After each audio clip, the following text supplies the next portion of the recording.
Bom dia, irmãos. Sejam bem-vindos a mais uma escola bíblica discipuladora. Nesse exato momento, nós estaremos reunidos louvando ao nome do Senhor, logo após estudando mais da palavra do Senhor.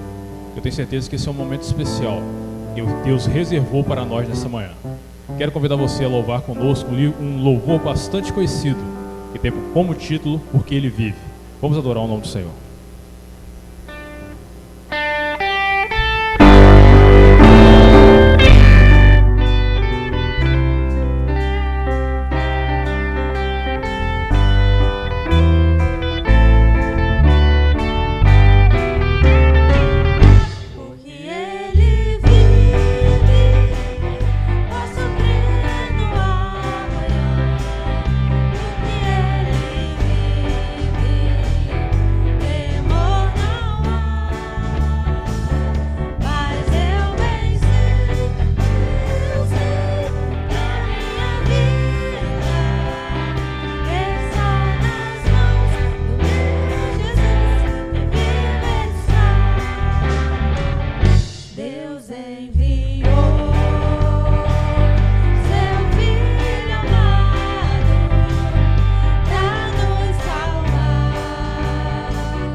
Bom dia a todos os queridos e amados irmãos que estão conosco nessa manhã de domingo para juntos compartilharmos mais uma vez a palavra de Deus.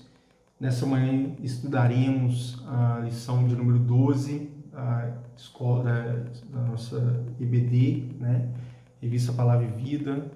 Lição essa escrita pelo pastor Isaltino Gomes, que tem como título A Vida Após a Vida, tá? Baseada na primeira carta de Paulo aos Tessalonicenses, capítulo de número 4, que eu lerei neste momento, dos versículos de número 13 até o versículo de número 18. Acompanhe comigo neste momento. A vinda do Senhor. Irmãos, não queremos que vocês sejam ignorantes quanto aos que dormem, para que não se entristeçam como os outros que não têm esperança. Se cremos que Jesus morreu e ressurgiu, cremos também que Deus trará, mediante Jesus e com ele, aqueles que nele dormiram.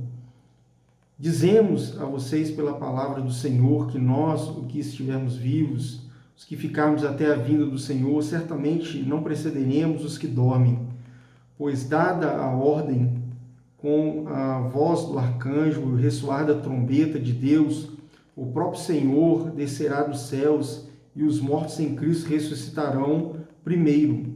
Depois nós, os que estivermos vivos, seremos arrebatados com eles nas nuvens, para o encontro com o Senhor nos ares, e assim estaremos com o Senhor para sempre. Consolem-se uns aos outros com essas palavras. No domingo passado, estive falando aos irmãos a respeito das incertezas. Na verdade, diante dessa doença que nos assola, o Covid-19, o coronavírus, que tem ceifado a vida de muitos, nós ficamos com temor de sermos acometidos por essa enfermidade. Mas fica a pergunta a você que me ouve nessa manhã. E se você fosse acometido por essa enfermidade e viesse a morrer? Você sabe para onde você iria? Você tem certeza se há vida após a vida? Esse é o tema de nossa lição neste domingo e eu espero que você saia daqui nessa manhã com essas respostas obtidas deste estudo, tá?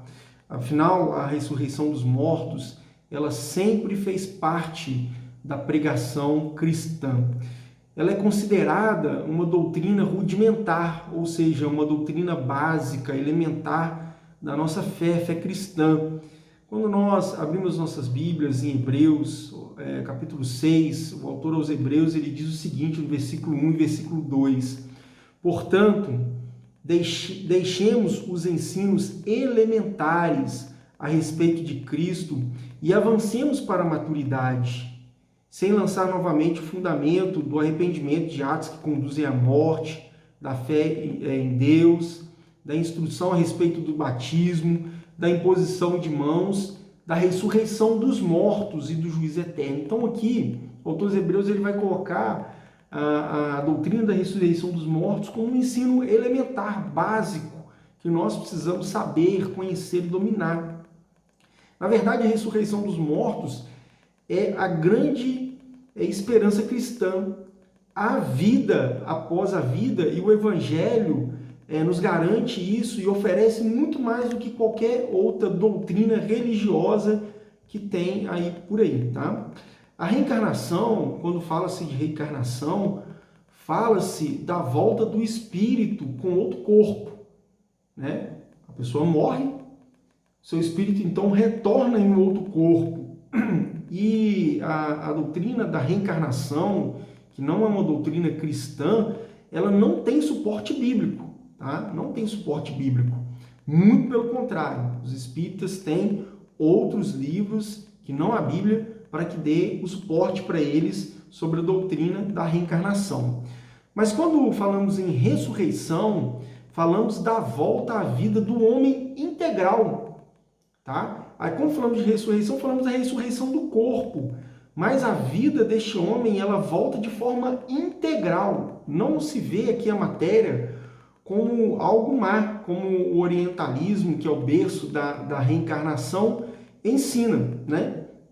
Que a matéria é má. Nós, no cristianismo, não vemos a matéria como algo má, mas muito pelo contrário, nós ensinamos que Deus nos restaurará por completo, não só alma, mas também corpo, tá?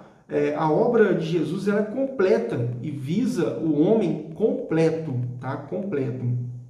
Então aí nós, tendo como ponto de partida, como introdução essa nossa palavra, nós vamos ver qual o suporte que nós temos aqui na nossa fé cristã a respeito da ressurreição. Qual o suporte bíblico que nós temos sobre a ressurreição segundo a nossa fé cristã. Nós vimos que Hebreus, capítulo 6, versículo 2, ele mostra que a ressurreição ela é uma doutrina rudimentar, né?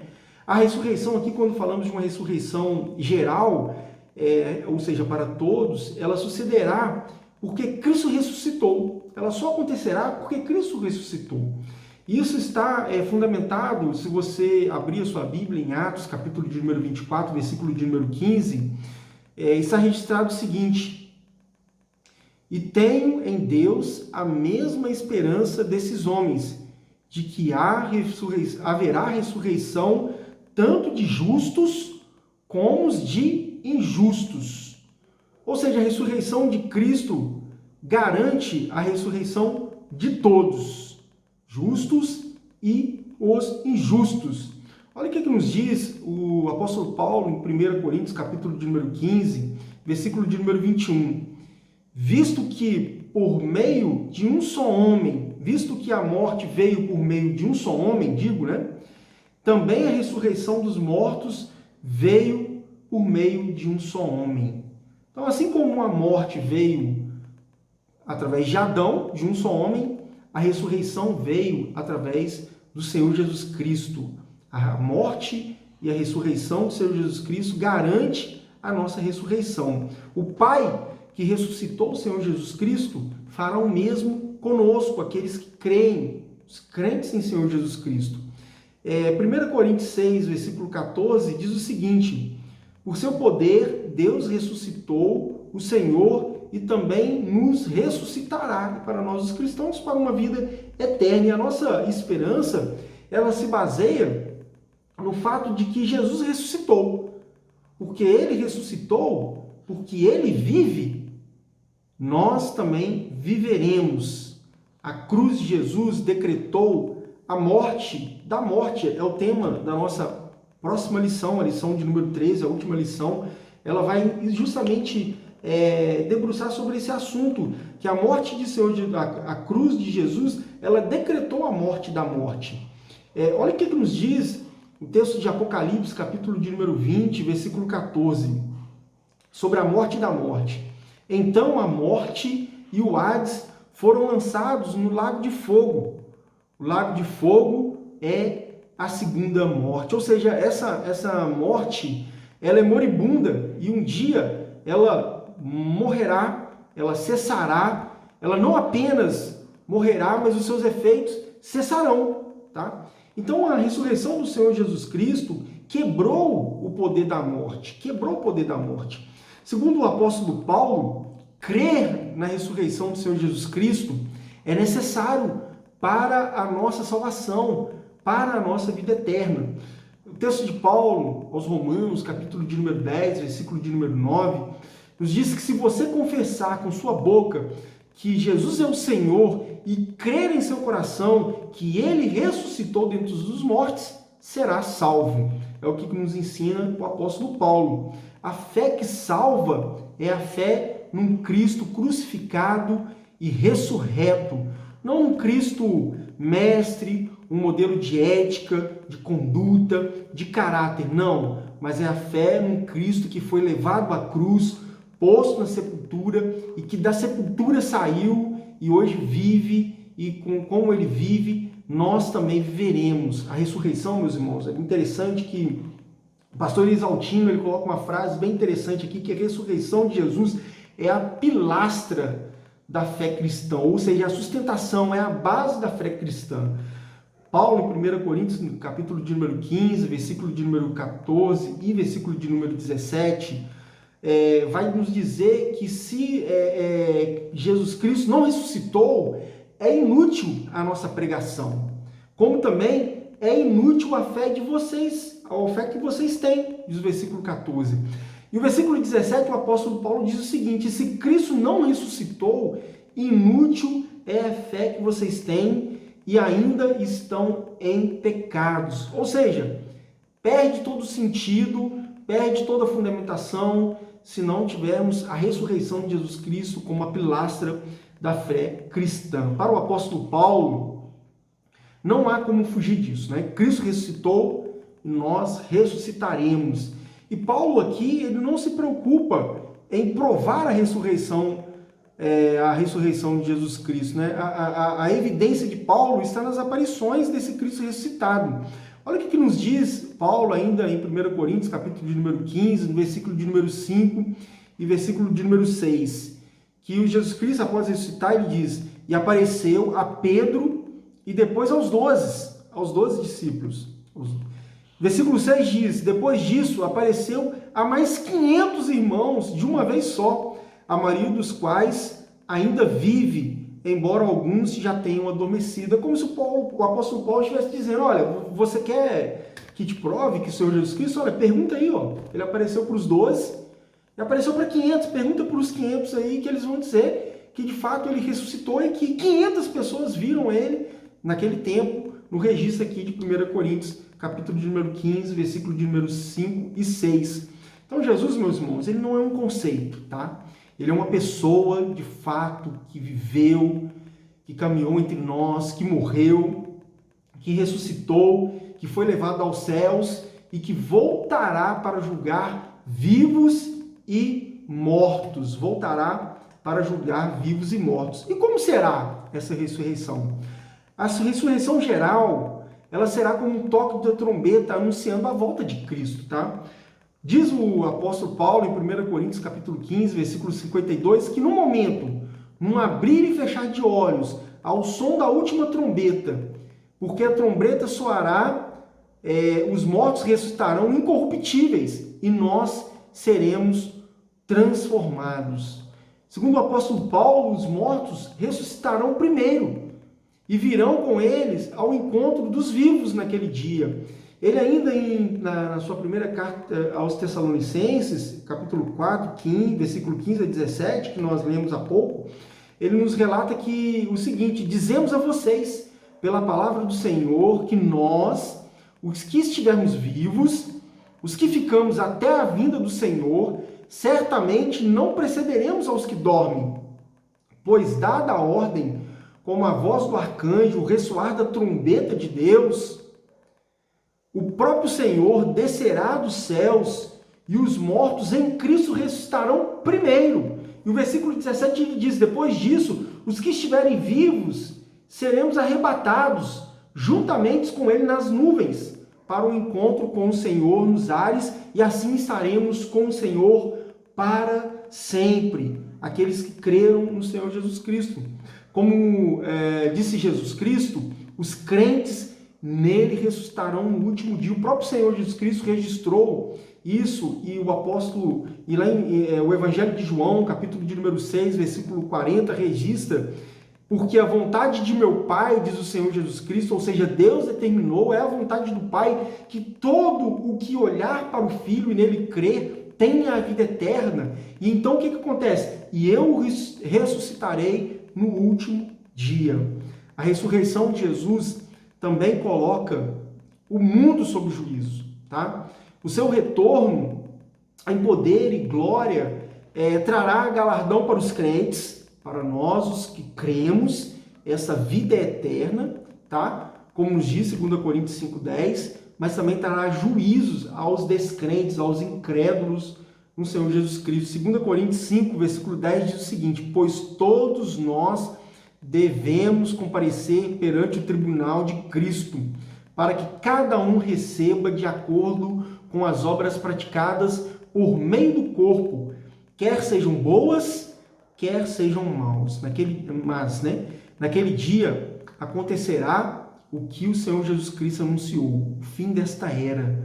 E lá em Mateus, o Evangelho de Mateus, capítulo de número 13, versículo 41 a 43, diz o seguinte: o Filho do Homem enviará os seus anjos e eles tirarão do seu reino tudo o que faz tropeçar e todos os que praticam o mal. Eles os lançarão na fornalha ardente, onde haverá choro e ranger de dentes. Então os justos brilharão como o sol no reino do seu Pai. Aqueles que têm ouvidos, ouça. Será um dia bendito para aqueles que creram no Senhor Jesus Cristo. Nós, os que cremos, ouviremos de Jesus: vinde benditos do meu Pai, possuí por herança o reino que vos está preparado desde a fundação do mundo, diz Mateus 25,14. Mas também será um dia de tristeza para os incrédulos, em que os incrédulos então ouvirão: apartai-vos de mim, malditos, para o fogo eterno preparado para o diabo e os seus anjos. E como será aquele dia? O que acontecerá neste dia bendito? Nos diz o apóstolo Paulo, em 1 Coríntios 15, versículo 45 a 53, e aí gostaria um pouco da atenção dos irmãos, que eu lerei esse texto, ele é fundamental para o nosso entendimento, então esteja atento comigo e se quiser abra sua Bíblia e confira, onde diz o seguinte: assim está escrito, o primeiro homem, ou seja, Adão, tornou-se um ser vivente. O último Adão, ou seja, o Senhor Jesus Cristo, espírito vivificante. Não foi o espiritual que veio antes, mas o natural. Depois dele, o espiritual. O primeiro homem era do pó da terra, o segundo homem do céu. Os que são da terra são semelhantes ao homem terreno, os que são dos céus ao homem celestial. Assim como tivemos a imagem do homem terreno, teremos também a imagem do homem celestial. Irmãos, eu lhes declaro que carne e sangue não herdarão o reino de Deus, nem o que é perecível pode herdar o imperecível. Eis que eu lhes digo um mistério: nem todos dormiremos, mas todos seremos transformados. Num momento, num abrir e fechar de olhos, ao som da última trombeta, pois a trombeta soará, os mortos ressuscitarão incorruptíveis, e nós, os vivos, seremos transformados. Pois é necessário que aquilo que é corruptível se revista da incorruptibilidade, e aquilo que é mortal se revista da imortalidade. Glórias a Deus, meus irmãos. Que palavra abençoada. Os que estiverem vivos serão transformados. E os que morreram, os ressuscitados e os transformados, terão seus corpos glorificados, segundo a palavra de Deus. Mas isso levanta uma questão. Como serão os nossos corpos e que tipo de glorificação é essa? Paulo, em 1 Coríntios, capítulo 15, 35, ele lançou essa pergunta e trouxe como resposta. Paulo disse que traremos a imagem do homem celestial em 1 Coríntios 49. João disse que nós seremos semelhantes a ele, ou semelhante a Jesus Cristo, está registrado em 1 João, capítulo 3, versículo 2. O Evangelho de Lucas, capítulo de número 24, versículo 41, versículo 43, diz o seguinte: e por não crerem ainda, tão cheios estavam de alegria quando o Senhor Jesus Cristo aparece aos seus discípulos, né? Eles ainda não crendo, porque estavam cheios de alegria e de espanto. Eles perguntou: vocês têm aí algo para comer? E deram então ao Senhor Jesus Cristo um pedaço de peixe assado, e ele comeu na presença de todos, mostrando aqui que ele foi ressuscitado no seu corpo de forma integral, um corpo glorificado. O Cristo ressurreto, ele não era um espírito, mas um corpo vivo, segundo está registrado aqui em Lucas capítulo 24.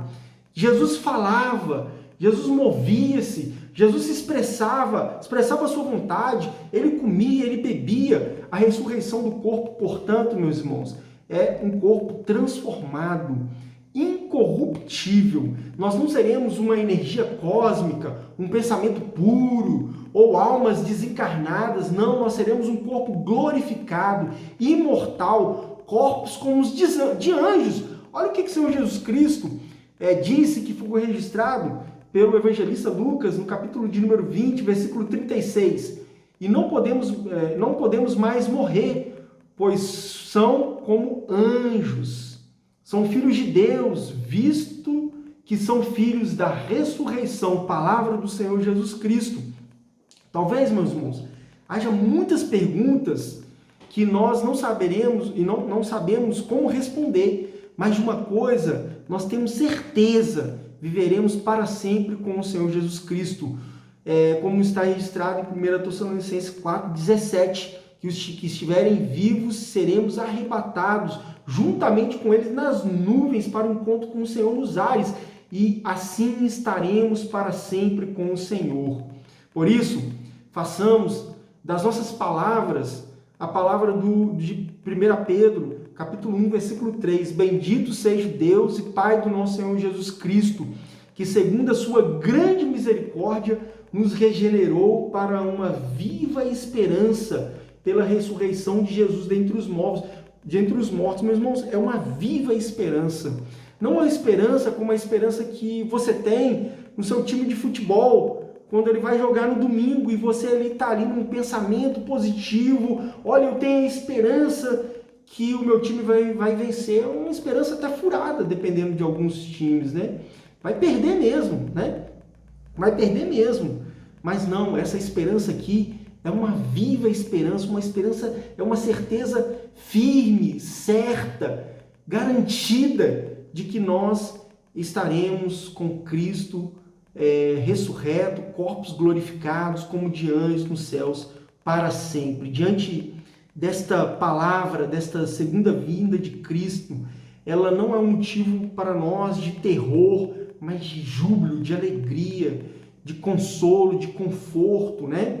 E diante desta verdade, nós precisamos ter a atitude, assumir a atitude de glorificar, de dar glórias a Deus por essa obra do Senhor Jesus Cristo, porque somos salvos e temos a promessa da vida eterna com Jesus.